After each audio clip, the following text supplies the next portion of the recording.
पूजा करतो, तिथे जातभेद नाही संतापाशी. बघा चोकोबा महाराज त्या ठिकाणी ढोरं वडणारा चोकोबा महाराज, मेलेले गुरं वडणारा चोकोबा, त्याला बरं का आपलंसं केलं देवाने किंवा साधू संतांनी. साधू संत असे नसतात, प्रत्येकाला त्या ठिकाणी ह्या जातीचा आहे, ह्या जातीचा आहे असं साधू संतापाशी नसतं. म्हणून साधू तुकोबाराया अभंगाच्या प्रथम चरणात काय सांगतात की तुम्ही असे आहात संत मायबापापेक्षाही पलीकडे. मायबाप फक्त दयाळू, पण तुम्ही कृपावंत अशा शब्दामध्ये प्रथम त्या ठिकाणी अभंगाच्या प्रथम चरणामध्ये सांगतात. आता दुसऱ्या चरणाला आपण सुरुवात करूया. बरं तिच्याही पलीकड मग म्हणतात तुकोबराय अवतार तुम्हाला धरण्याचं काय कारण आहे? उद्धाराया जन जड जीवावर अवतार धरायचं काही कारण आहे का? देव अवतार धरतो घेतो, देवानी साधू संत अवतार घेतात, आणि तुम्ही आणि आम्ही जन्मतो आणि मरतो. किती वेळा घ्यावे जन्म आणि किती व्हावे फजित. महाराज कळलं, किती वेळा जन्मायचं आहे आणि किती वेळा मरायचं आहे आपल्याला माहीतच नाही, आणि माहीत होणारही नाही. आणि माहीत होणार कुठून हो? आपल्याला आपण तिथं उतरलोच नाही किंवा उतरू सुद्धा शकत नाही. आपण एवढंच भाग्य समजूया, जो महाराज आनंदाने 7 दिवस वरच्या मारुतीपाशी, 7 दिवस खालच्या मारुतीपाशी. काय भाग्य असेल बघा. एका गावाला एकच मारुती असतो, तिथं कुठं 2च दिवसाचा सप्ताह असतो, आणि आमच्या गावामध्ये 2 मारुती, दोन्ही मारुतीमध्ये 7 दिवसाचे सप्ते. काय भाग्य कमी असेल? वाटत असेल कुणाला आम्हाला तेच जमत नाही, आम्हाला हे जमत नाही, किंवा आम्ही अभागी आहोत, किंवा आम्हाला काही ऐकायला मिळत नाही. अरे बाबा, सगळं ऐकायला मिळतं. एक पात्र दिलेलं आहे तुझ्यापाशी देवानं, कळलं का? काय भरायचं आहे ते तुझ्या मनाचा ठेवाय त्या ठिकाणी. साठविला हारी जी हृदय मंदरी, त्याची सरली येर जार, झाला सुफळ व्यापार. महाराज कसं आहे, आपल्याला एक भांड दिलेलं आहे, सोन्याचं भांड आहे बरं काही, सोन्याचं.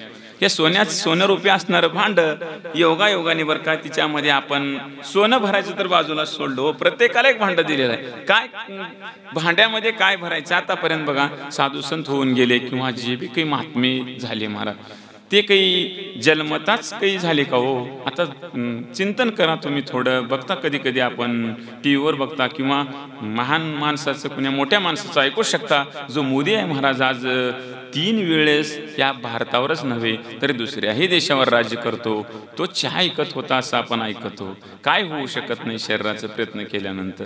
जे सोन्याचं भांड आहे महाराज, हे आपलं जे नरदेह दिलेला आहे सोन्याचा, त्या नरदेहाला मध्ये काय ठेवायचं आणि काय नाही. बघा मी काय सांगतो, सोन्याचं भांड आहे आणि तिच्यामध्ये आपण मंदिराकडे आलो की इथं काय ऐकायला मिळतं? 1 रुपया न देता. बरं मला सांगा, आतापर्यंत मला असं सांगा की अमुक त्या ठिकाणी मी कीर्तनाला गेलो, आणि त्या ठिकाणी कीर्तन ऐकत असताना कीर्तन भरणं स्टार्ट होण्याच्या अगोदर किंवा कीर्तन रुपाळीच्या अगोदर, रुपाळी झाल्यानंतर कीर्तन संपून माघारी येताना एकाही मंडपाच्या बाहेर उभारून कोणी तिकीट द्या जरी म्हटलं असेल तर मी उद्यापासून प्रवचन करायचं सोडून देतो. कुठेतरी सांगा की अमुक ह्या ठिकाणी पैसे घेऊन कीर्तन ऐकायला मिळतं. एकही जागा दाखवा भारतभूमीमध्ये, आणि दुसरं काहीतरी बघायला जावा, बघण्याच्या अगोदर ऑनलाईन केलं पाहिजे, नाही तर बघण्याच्या अगोदर तिकीट काढलं पाहिजे, किंवा बघून बाहेर येताना तिकीट नसलं तरी तिच्या दुप्पट पैसे देऊन बाहेर आलं पाहिजे. चिंतन करूया. आपल्याला जायचं कुणा, त्या आपल्याला सोनरूपी भांड्यामध्ये भरायचं काय आहे, कळलं का? ह्याच्याबद्दल मी तुम्हाला सांगतो बरं का. असो, अवतार धरण्यास सांगू लागलो मी तुम्हाला. अवतार देव दृष्टाचा संहार करायसाठी धरतात, किंवा आणि धर्माचं रक्षण करण्यासाठी अवतार कोण धरतं? तर ईश्वर धरतो. पण संत तसे नाही महाराज. संत अवतार धरतात. बुडते हे जग न देखवे, डोळा येतो कळवळा म्हणून या. संतांचं असं असतं महाराज. किंवा आता बघा अवतार कशासाठी आहे बघा, वाम मार्गाने जावं लागले. आमच्यासारखं जड जीव महाराज, कळलं का, आपला मार्ग सोडू लागला, किंवा देवाचं ध्यान नका हो, कशात चिंतन नका, कशातही हे नका, किंवा फक्त उठायचं जेवायचं महाराज, कळलं का, जेवायचं, शेत ही सोडायचं, घरी सोडायचं, समजा जे जमल त्या पद्धतीने वागायचं. त्याला रोखण्यासाठी बरं का, त्याला रोखण्यासाठी जड जीवाला. आता तुम्ही ना आम्ही सगळेजण जडच आहो. प्रत्येकाला असं वाटत असेल की मला फार मोठी बुद्धी दिलेली आहे. अरे वेड्या, काहीच बुद्धी दिली नाही महाराज. तुला केसावडी सुद्धा बुद्धी दिलेली नाही. बुद्धी ज्याला दिली महाराज ते सूर्य आणि चंद्र राजीवपर्यंत त्यांची कीर्तीच पसरली, तोच ह्या पृथ्वीवर बुद्धिवान आहे. आणि तुम्ही ना आम्ही फक्त त्यांच्या पावलावर थोडं नुसतं तिचा पावलाचा झोकाळा घेऊन जायचा आणि जन्म मरणाच्या काही अडी अडचणीतून किंवा होत असलेल्या पापाच्या वेदनातून थोडं बाजूला निष्ठण्याचा थोडा मार्ग मिळतो. त्याच्यामध्ये थोडा किंचित जरी सातत्याने सेवा केलं तर त्याला भेटायला वेळ लागत नाही. महाराज वाटत असेल कुणाला असं म्हणतो की कोण कोण देव कुठं भेटलाय हो कुणा, किंवा देव अरे बाबा चाले हे शरीर कुणाची या सत्ता, कोण बोलावितो हरिविन, किंवा महाराज ते सूर्य चालतं महाराज, ते सूर्य बरोबर वेळेवर प्रकाश देतं. दिवस निघायला 7च्या पहिलं 6:30 वाजता आपल्या दरवाजामध्ये येऊन उभा राहतो. मला सांगा कोणीतरी त्याचं बिल भरलेलं आहे का आतापर्यंत? तुमच्या लाईटचं बिल जरी 4 दिवस पुढे गेले की एकतरी येऊन कट करावं लागेल पकड घेऊन, नाही तरी आपला आपण इलेक्ट्रिक निघाले आता कॉम्प्युटर, तिथूनच लाईट बंद केली जाते. किंवा आपल्या मोबाईलचं रिचार्ज जरी संपलं तरी काहीच कुणाला बोलायची गरज नाही, आपलं आपण बंद पडतं. बरं काय खोकडं, हे शरीररूपी खोकडं सुद्धा त्याचं रिचार्ज मारलं किंवा सतत ह्याला रिचार्ज करीत त्या ठिकाणी लावीत बॅटरी भरीत जरी गेलं त्याला पावर जसं देत गेलं करण्याचं, अशा प्रकारे हे बी नीट राहतं. असं आहे बघा. सूर्य जो महाराज त्या ठिकाणी 6:30 वाजता आपल्या दरवाजामध्ये उभा राहतो, ते काय कुणाच्या सत्तेने चालत असेल, काहीतरी तिच्या पाठीमागं लोपलेलं किंवा लपलेलं असेल की नाही याची जरा जाण केली पाहिजे, म्हणून त्यांचा अवतार आहे. साधू संतांचा बघा अवतार कशासाठी आहे? अवतार तुम्हा धराया कारणे उद्धराया जण जड जीवा किंवा कुळाचार नाम विठोबाचं नाम उच्चारण्यासाठी तुमचा अवतार आहे, असं दुसऱ्या बर का त्या चरणामध्ये तुकोबाराय सांगतात. मी 4 चरणाचा अभंग घेतलेला आहे तुमच्यासाठी सेवेसाठी, आणि मला बांधी होतं बरं का. मी माग म्हणजे आतापर्यंत जवळजवळ बरेच दिवसापासून मला जी सेवा होती फक्त रामनवमीला असल्यामुळं मी त्याला रामाच्याच विषयावर किंवा त्या अभंग मला घ्यावं लागत होतं.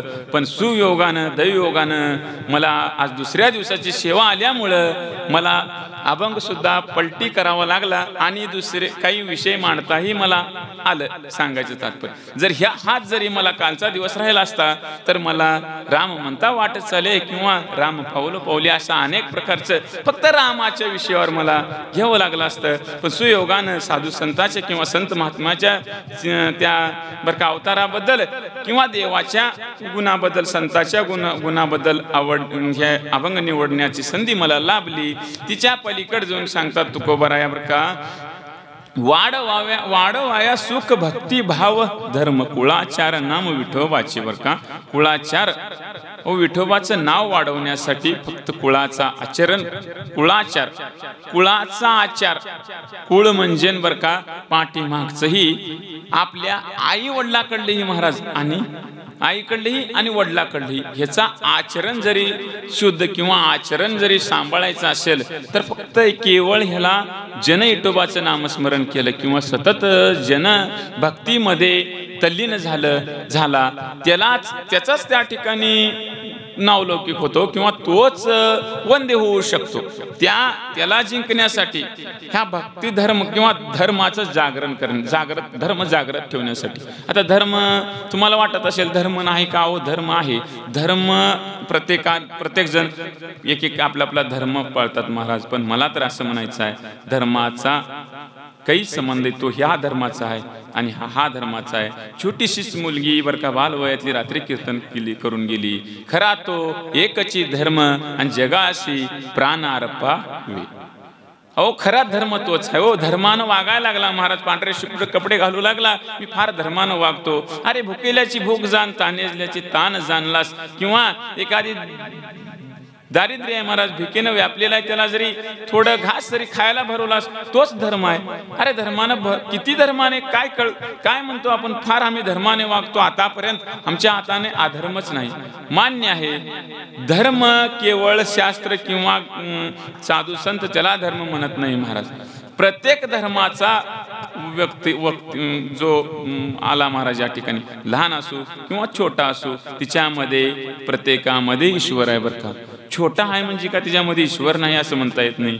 बरोबर, समजा मी जाता जाता सांगून जातो की धर्म म्हणजे नुसता हिंदू धर्म आणि मुस्लिम धर्म असं नाही महाराज. अनेक धर्म असले, प्रत्येक धर्मामध्ये ज्याच्या धर्मामध्ये प्रत्येक जण जास्तीची सेवा करत असतील हो. पण मुस्लिम धर्मामध्येही एक संत होऊन गेला महाराज कबीर महाराज. तो काही ब्राह्मण नव्हता, मुस्लिम होता. आणि यवन असं त्याला आढळत होते. मुस्लिम किंवा अनेक त्याला नावं ठेवत होते. तुकाराम महाराजासारख्याला नाव ठेवले हो. ज्ञानोबा राया महाराज जो विष्णूचा अवतार होता त्याला नाव ठेवले. चोकोबा महाराज ढोरं ओढत होता त्याला नाव ठेवले. पण प्रत्येकाला त्यानं एकच स्थान दिलं ईश्वराने. मग मला सांगा, आतापर्यंत जेवढे जवळजवळ चालू होऊन किंवा 5000 वर्ष संपले असतील मला म्हणायचं आहे कलियुगापासून किंवा ह्या महाभारतापासून, तेव्हापासून अनेक योनी किंवा अनेक योनीमधून जन्माला आलेले अनेक धर्माचे लोक ह्या बरका परमार्थामध्ये वावरतात. प्रत्येकालाच चान्स भेटलेला आहे. आणि आपण म्हणतो की धर्म जास्तीचा वेगळा आहे, धर्माची टिप्पणी आपण करतो. नाही महाराज, धर्म एकच आहे. फक्त ज्याला महाराज दानभोग भागिवलं किंवा प्रत्येकाला आपलंसं मानलं, जे माणसं कसलीही आले कठोर शब्दानं न बोलता प्रत्येकाला महाराज जी आता बसल्यात बघा, प्रत्येक आपल्या आया कुण्याही धर्माची असू दे किंवा कुणा आपल्यापेक्षा मोठी असू दे किंवा आपल्यापेक्षा लहान असू दे, प्रत्येकामध्ये एक आपली आई दिसली तोच खरा धर्म आहे. धर्म ह्याला सोडून दुसरा नाहीच. वाढवाया धर्म कुळाचार नाम विठोबाचे. कुळाचार नाम विठोबाचं वाढवण्यासाठी तुमचा अवतार आहे असं तुकोबा राया महाराज दुसऱ्या संपूर्ण तिसऱ्या चरणामध्ये सांगतात. मग तुका म्हणे गुण चंदनाचे अंगी. तुकाराम महाराज काय सांगतात, तुमच्यामध्ये एवढे गुण आहेत की चंदन सुद्धा चंदनाप्रमाणे. आता चंदन बघा, चंदन स्वतः झिजतं आणि दुसऱ्याला लावलं की त्याच्या कपाळाचा वास येतो आणि आपल्या बोटाचाही वास येतो. आणि चंदन त्याच्यामध्ये कुठंतरी जंगलामध्ये चंदन महाराज भुरी बाबळीला सुद्धा सुगंध देतो. अशा प्रकारे चंदन आणि भुरी व्यापी येली. कळलं का? दोन्ही एका जाग्यात असले पण ते आपला सुगंध सोडत नाही. चंदन ते आपला सुगंध दुसऱ्याला देतो. पण चंदनामध्ये सुद्धा दोन गुण आहेत. कसं? चंदन प्रत्येक झाडाला सुगंध देतं, पण एक केळीच्या आणि एक इळूच्या झाडाला गुणच देत. शबाईशांना एक इळूच्या आणि केळीच्या झाडाला कधीच आपले गुण देत नाही किंवा ते दोन्ही झाड तिचे गुणही घेत नाही. त्याला असं प्रमाण आहे बरं का. केळीला गाभा नसतो. आता ऐकणाऱ्याला असं वाटेल की केळीला गाभा नाही, ते स्तन बाहेर होऊन ते बरं का केळी कशा प्रकारे येते किंवा केळी लागते कसं? केळी गाभ्यातूनच येते. त्याला पुन्हा फाटा राहत नाही, फणगारा राहत नाही. त्याला फक्त डायरेक्टली येऊन त्या खांड्या असतात, थोड्या थोड्या अंतराने त्याच्या खांड्या असतात आणि ते असं वाकलं जातं केळीला. म्हणून त्या केळीला आणि त्या इळूला गाठी असतात. मोदी पोगर असतं आणि जागी गाठी असल्यामुळे त्या चंदनाचा प्रभाव इळूवरही पडत नाही आणि केळीवरही पडत नाही. हे चंदनाचे गुण कमी आहेत. पण संत तसे नाहीत म्हणून सांगतात. संत तिच्यापेक्षाही पलीकडे हो. आता बघा, तिच्यापेक्षा पलीकडे कसे असतील संत? अहो, इळूला आणि केळीला या दोन्हीला गुण दिलनी कोण? चंदनानं. पण ज्ञानोबारायचं चिंतन डोळ्यासमोर ठेवा हो. सहज चाललेला रेडा होता हो. अहो, माणसं तर सहजच बोलतील. मी सांगून जातो तुम्हाला, माणूस एक दिवस आज नाही उद्या हुशार होईल. म्हशी पुत्र बोलाविला. अहो, सहज जाणाऱ्या म्हशीच्या रेड्याला बोलवलं किंवा असंच तिची टीका करू लागले, टिंगल करू लागले. जर सगळं सांगायला बसलं तर मला वेळानुसार सोडवावी लागेल आणि मला आणखीन काही तुमच्या समोर मांडणी करायची. तुम्हाला सगळा भाग माहितच आहे, सांगायचं नाही, पण सांगितल्याशिवाय थोडं कळणार कसं? असो, त्या रेड्याला ते सांगितलं एका तिथल्या विद्वानानं बरं का, पैठणच्या ब्राह्मणाने सांगितलं, अरे तुझ्यामध्ये ईश्वर, हिच्यामध्ये ईश्वर आहे. तू एवढं जर सांगायला लागलीस, बोल म्हटला. ते रेडा काही बोलतो का? महाराज, काय ताकद असेल हो त्या रेड्याच्या पाठीवर. हो, नुसतं माझ्या ज्ञानोबारायानं हात ठेवला हो. हात रेडा ओमकार असा शब्द काढला. महाराज नुसतं वेद बोलायला लागला हो. वेद महाराज जर रेडा बोलतो, अशा प्रकारच्या जड जीवाचा किंवा मूड. आता ते मतिमंद आहे हो. रेडा जर रोडनं जायला लागला तर बघा, कधी तर ट्रॅफिक जाम करतो असा रेड्या मात वेद बोलतो. साधुसंत एवढ्या हुशार असतात, चंदनाची उपमा फिकी पडती म्हणून सांगायला लागलो तुम्हाला. चंदन लगेच आपल्यासारखं करतो, पण काही झाडं सोडून करतो. पण साधू संत महाराज आपल्यासारखे करतात, पण ते सगळ्या नुसत्या मानव जीवाला तर सोडावं महाराज. दगडाला त्या ठिकाणी दगडातून नामस्मरणाचा आवाज येतो. ज्या मार्गाने महाराज साधू संत गेले किंवा जिथं जिथं त्यांची वस्ती झाली, ते मार्ग भक्तीने सुगंध फुलून जातो, फुलून.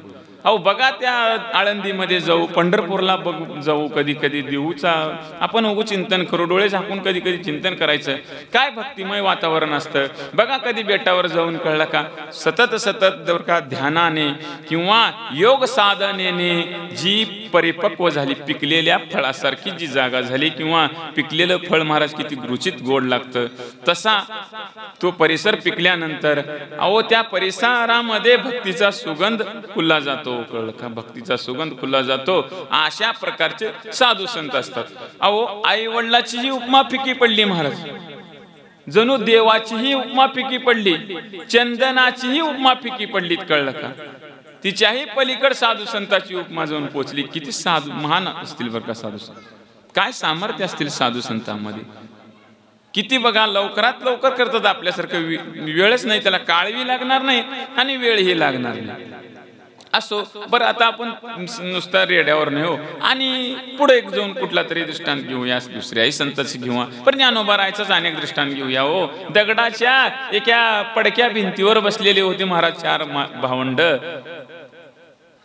उगो पुढून चांगदेव 1400 वर्ष जगलेला चांगदेव महाराज त्या ठिकाणी, आणि सहज भेटीसाठी येत होता मुक्ताईच्या. भेटीसाठी येत असताना कळलं महाराज या 4 भावंडाला की पुढून कोण येऊ लागलेला आहे. कळल्यानंतर त्याला काय कळत नाही हो, त्रिभुवनाचं ज्ञान होतं माझ्या ज्ञानोबा रायाला, काही कमी होतं का. जर ज्ञानोबा राया आणि तुकोबा राया, छत्रपती शिवाजी महाराज आणि धर्मवीर संभाजी महाराज असे अनेक जरी आपल्या पृथ्वीला लाभले नसते, तुम्हाला नारदाच्या गादीवर बसून सांगतो, आपलं काहीच चाललं नसतं. सप्ताह कुठला सप्ताह, कशाला म्हणतात सप्ताह हे आपल्याला माहित सुद्धा पडलं नसतं. पण तिच्याही पलीकड हो, जरा कुठे सप्ताह तुरळक चालला असता.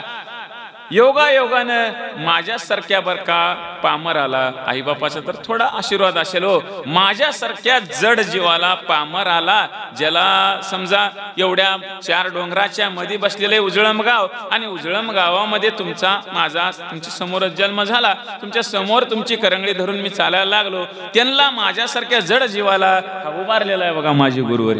मी मला प्रामाणिकपणाने सांगतो, त्यांचे जरी हात माझ्या मस्तकावर नसले असते तरीही मी काही सांगितलंच नसतं. मी प्रामाणिकपणाने सांगतो की त्यांचे हात माझ्या डोक्यावर बसले, त्यांच्यातून काहीतरी लगेच ह्या शरीरात त्या शरीरात घातल्यासारखं, हे हृदयचे ते हृदय घातले, असं लगेच महाराज. तसे जरी साधू संत ह्या परिसराला लाभले नसते तर आपल्यालाही कुठल्या तरी गावामध्ये, फलाण्या गावामध्ये फार मोठा सप्ताह चालतो, जाऊ एक दिवशी जाऊन तिकडं एखादी दिवस जाऊ. अरे तुमच्याच गावामध्ये किंवा आपल्या सगळ्याच्याच घराघरामध्ये ज्यांनी बीज पेरलं महाराज, असे साधू संत असतात बघा. त्या कुठं होतो आपण, भिंतीवर होतो पडके. पुढून यायला लागला महाराज चांगदेव, आणि सजासजी सांगितलं कोणीतरी ज्ञानोबा रायाला, हे 4 भावंड सहज बसले.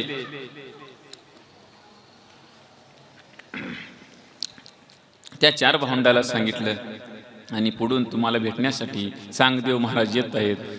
लागली ज्ञानोबा रायानं विचार केला, आता 1400 वर्ष जगलेला आणि आपलं वय तरी 15-16 वर्षाचं आहे. भिंतीला विनंती केली महाराज. भिंतीबाई म्हटली, भिंती आई आमची तू, आणि बघ म्हटली, आणि लवकर जरा त्यांचा सत्कार करण्यासाठी. आता आमच्यापाशी काहीच नाही, आमची सुविधाच नाही, आम्हाला या आळंदीमध्ये कोणी पीठ देत नाही किंवा कोणी खायला थोडी भाकर सुद्धा देत नाही, आणि बघ म्हटली आमची विनंती आहे, आता आम्हाला सहारा तरी कोणी देत नाही, किंवा कुणाचं तरी बैलगाडी करून घेऊन जावं म्हणतं तरी तिथपर्यंत आम्हाला. अहो बैलगाडी तर सोडा हो, साधं पीठ मागू दिलं नाही. जर पीठ जरी मागून आणलं तर तिच्यामध्ये माती कालवली. त्याही काळामध्ये वाईट लोक होते महाराज. मधल्या काही काळामध्ये वाईट लोक होते. कुणाच्या? तुकोबारायाच्या, छत्रपती शिवाजी महाराजाच्या. अहो, छत्रपती शिवाजी महाराज आपल्या धर्माचं रक्षण करण्यासाठी किंवा प्रत्येकाला असं सांभाळण्यासाठी महाराज अनेक प्रकारचा प्रयत्न केला, पण तिथेही माती कालवण्यासाठी अनेक लोक होते. तुकोबारायाला बर का नावं ठेवण्यासाठी नव्हे तुकोबारायाला मारण्यासाठी, असे अनेक खडे मारण्यासाठी, नाथरायाच्या अंगावर पान खाऊन थुकण्यासाठी बर का त्याही काळामध्ये होते, मधल्याही काळामध्ये होते आणि आताही आहेत आणि पुढे सुद्धा राहणार आहेत. आणि ते असल्यामुळं महाराज चांगल्या माणसाला किंमत वाढते. मला असं म्हणणं नाही प्रत्येक तिच्यासाठीच तो जन्माला आलेला आहे. तिच्या हाताने चांगलंच होणार नाही तर वाईट काय करणार? का करणार? प्रत्येकाचा घडा भरलाच पाहिजे. प्रत्येकाचं वेगवेगळं कार्य आहे. त्याला चांगलं येतच नसल्यावर आणि त्याला चांगलं शिकवणाऱ्याने शिकवलं नसल्यावर असो बर का त्या विनंती केली महाराज त्या भिंती बाई आणि चल म्हटलं बर का माझे तिकडून एक 1400 वर्ष जगलेले स्वामी यायला लागलेत आणि आमच्या भेटीसाठी चला आम्हाला तिथवर घेऊन म्हटले. जड महाराज धोंड्यानं चिखलानं बांधलेली भिंत पळायला लागली. हो, कळलं का? जसं ट्रेन पळती महाराज तसं पळायला लागली. काय सामर्थ्य असेल? जर धोंडा बोलतो तेवढी ताकद असेल साधू संतांमध्ये. बघा, जड जीव एक मूड म्हणजे जिच्यामध्ये जीव आहे महाराज तो रेडा बोलला, तो भाग वेगळा आहे. माणूस एखाद्या वेळेस माणसाचा ऐकेल तोही भाग वेगळा आहे. भिंत जर बोलती महाराज आणि भिंत चालायला लागती चढ पळाय, असं सामर्थ्य कुणामध्ये? तर साधू संतांमुळे मध्ये आहे. म्हणून साधू संताला त्या चंदनाच्याही पलीकडची उपमा दिलेली आहे. चंदन फक्त परिसराला सुगंध देतो आणि चंदन माणूस किंवा वातावरण बघून सुगंध देतो. पाऊस बघा कधी आपल्या गावावर पडतो तर लागलीच इकडं थोड्या अंतरावर खाली वाडीवर पडत नाही, थोड्या अंतरावर इकडं पडतो तर कधी इकडं पडत नाही.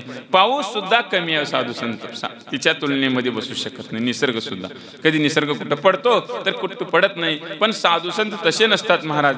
प्रत्येकालाच त्या ठिकाणी समान भावना ठेवतात किंवा प्रत्येकालाच लगेच हे माझं आहे किंवा हा माझा शिष्य असं नाही. जो शिष्य झाला तो त्याला सगळ्यालाच प्रत्येकाला समान मानणारा असं साधू संताची अशी ख्याती असते किंवा साधू संताचा असा एक व्यवहार असतो किंवा अशा कारणास्तव साधू संताचा अवतार होतो. आता आपले 4 चरण झाले. आता सहजासहजी आपल्याला टाइम बी आपला होतच आलेला आहे, पण मी तुम्हाला थोडं माफी मागून किंवा जाणून बुजून 5-10 मिनिट पुढे जाणार आहे बरं का, कारण मला काही मांडायचं आहे, काही सांगायचं आहे. आपण सप्ताह करतो किंवा जे ग्रंथ जे चालवतो किंवा अनेक प्रकारचे आपण ज्या मार्गाने जातो किंवा ह्या मार्गाने जाण्याचा जे प्रयत्न करू लागलो फक्त एकमेव ह्याचं साधन की त्या पाठीमागची काहीतरी पुण्य असेल. आणि हिच्याही पुढे महाराज प्रत्येकाला एक विनंती आहे बरं का माझी. माणूस असा आहे महाराज, पैसा बरं का आणि अंगामधली जी ताकद आहे तिच्यावर कधीच जायचं नाही. कधी काळ कवा कसा येतो जातोच मला सांगून. कधी कधी पैसा येतो. बरं, आपण पैसे जरी रक्षण करून ठेवलो तर त्या पैशाचा नीट उपयोग होईल किंवा आपलं कोणीतरी पुढचा नीट निघून त्याचा उपयोग करेल असा आहे का? बरं, त्याला मी असं म्हणत नाही. पैसा हा जतन करणं किंवा आपल्या प्रॉपर्टीचं रक्षण करणं हे आपलं नित्य कर्तव्य आहे. तो त्याचा भाग राहिला बरं का, त्या मुलाचा भाग राहिला. मी असं म्हणत नाही की मुलगा चांगला निघण्यासाठी मी तुम्हाला खरं सांगतो केवळ 90% तर आपल्याच हातामध्ये आहे. जेवढं होईल तेवढं लहानपणी बघा, एखादी घरामध्ये तुम्ही किंवा शेतामध्ये एक रोपडं लावा. रोपडं त्याला फाटे येतात किंवा कुठंतरी असा आडमार्ग येतो थोडासा आणि ते असं वाकडं होतं. तिथे गेल्या ते वरचं त्याला चिटकतं. ते फांदी त्या फांदीला चिटकते. ते फांदी चिटकल्यानंतर ते असं वाकडं जातं. जिकडं ज्याला सापडली सांद तिकडं जातं. ते चिटकनाच्या अगोदर फक्त तिच्या वरचा भाग थोडा काढला की सरळ जायला लागतं. मी काबर म्हणायला लागलो की आपल्या मुलावाला आपण जसं आता आपल्याला जसं मार्ग दाखविलात बरं का किंवा मार्ग एवढ्याला दाखविला तसं लहानपणी त्याला होईल तेवढ्या पद्धतीने आपण वेळ द्यायचं. शिक्षण चांगलं देण्याचा प्रयत्न करायचं. अहो, शिक्षण चांगलं देण्यासाठी काही पक्कळ पैसे लागत नाही. तो शपथ मला माझ्या बरं का जरी घरचा किंवा माझ्या परिस्थितीचा विचार केलो, जर सांगायला लागलो तर माझ्या डोळ्यावरती पाणी येतं. मी कुठे जास्ती शिक्षण घेतले नाही, कुठल्या संस्थेत गेलं नाही. आमचं काम करून करून माझे बंधू 10वी पर्यंत गावात शिक्षले, मी तर 5वी 6वी पर्यंत शिक्षण घेऊन सोडलो.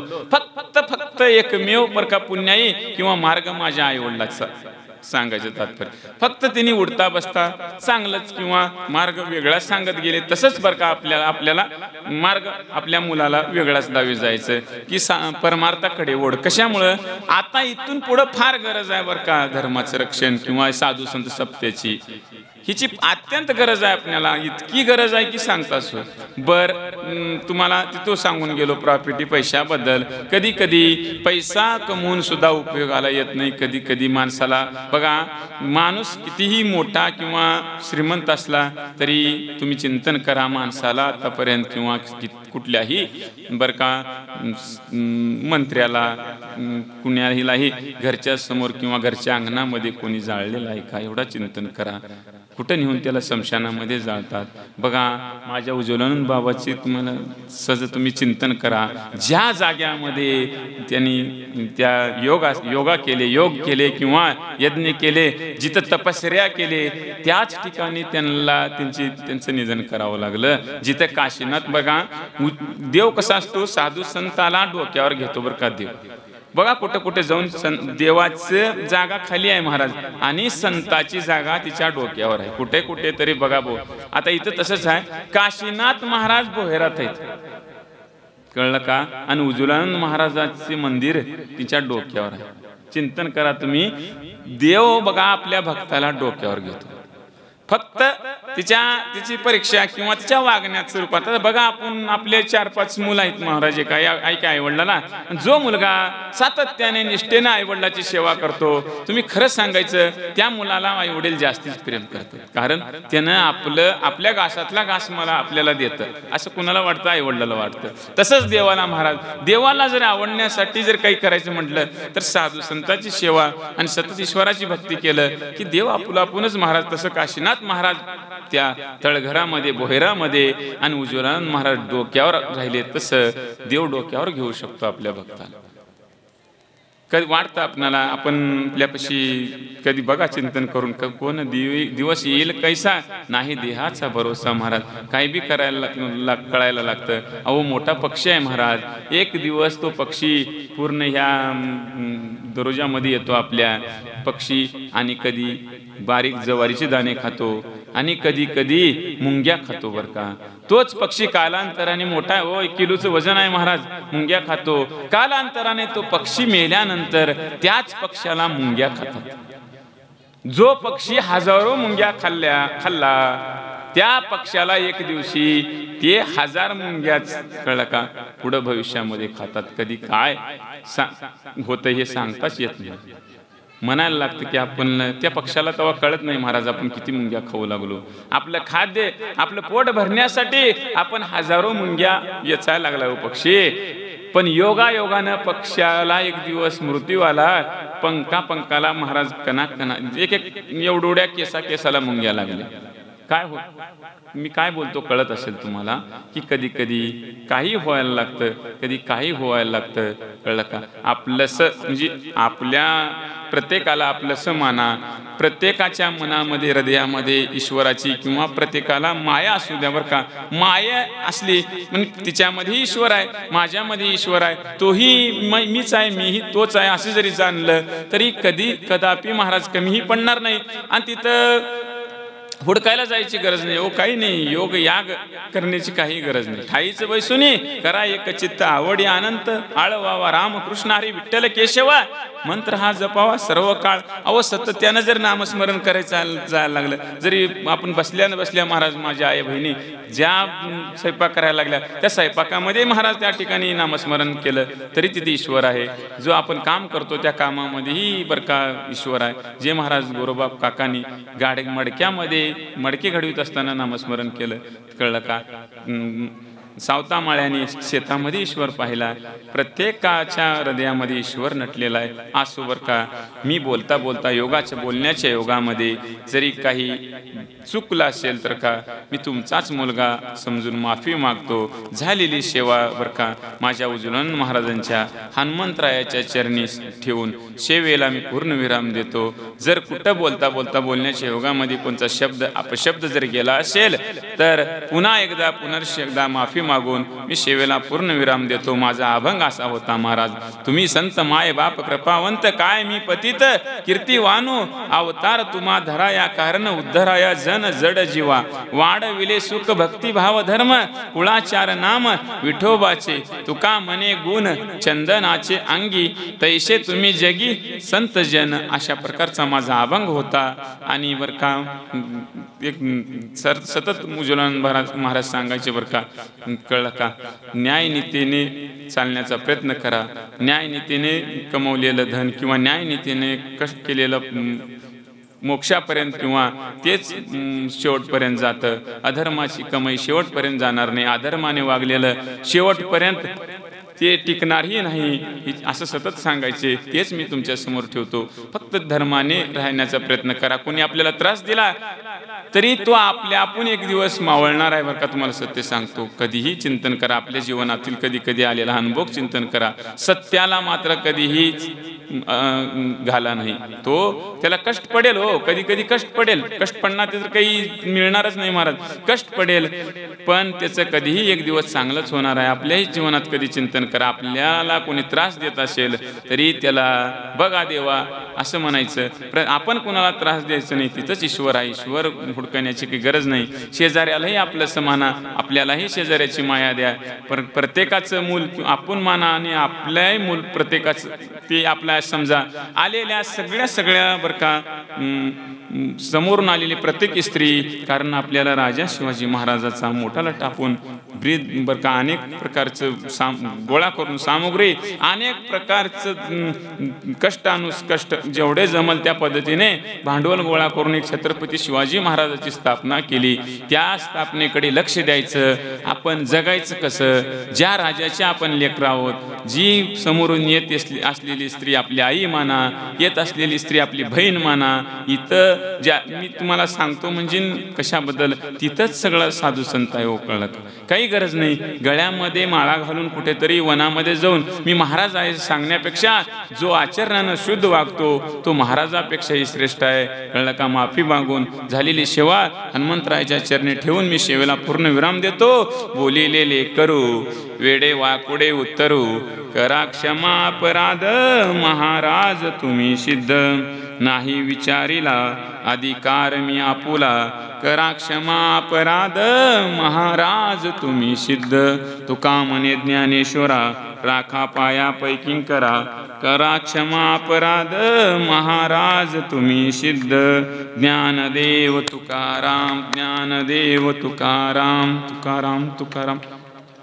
पुंडलिक हर विठ्ठल श्री ज्ञानदेव तुका, पंढरीनाथ भगवान की जय, वीर बजरंग बली हनुमान की जय. अवधूत चिंतन श्री गुरुदेव दत्त, श्री सद्गुरु उज्ज्वलानंद काशीनाथ महाराज की जय.